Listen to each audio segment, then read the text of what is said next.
তারপর একদিন আম্মারে জিগাইলাম, আচ্ছা আম্মা, আমি যে এত রাগারাগি করি, এত বদমেজাজে তোমার লগে কথা বলি, তুমি কেন আমারে ছাইরা যাও না? আম্মা সেদিন আমারে মুখের কোণে একগাল হাসি নিয়া কইল,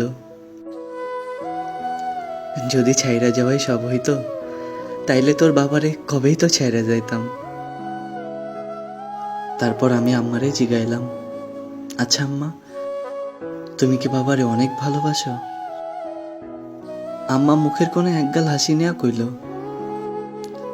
ভালোবাসি বলেই এত বছর ধরে তোর বাবার ঘর করছি।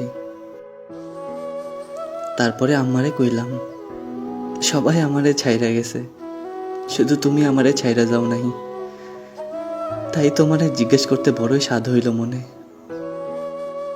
আম্মা তখন আমারে কইল, যারা ভালোবাসে তারা কখনো দূরে সরে যায় না, তারা ভালোবাসারে লইয়া মনের গহীনে ছোট্ট একটা ঘর বাঁধে, হাজার কষ্টরে বুকের মাঝে লইয়া ছোট্ট ছোট কিছু স্বপ্ন দেখে। এই তো হলো কথা ভালোবাসার।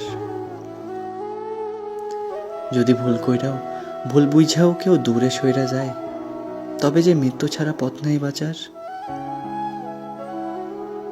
ভালোবাসি মা, বড্ড বেশি ভালোবাসি।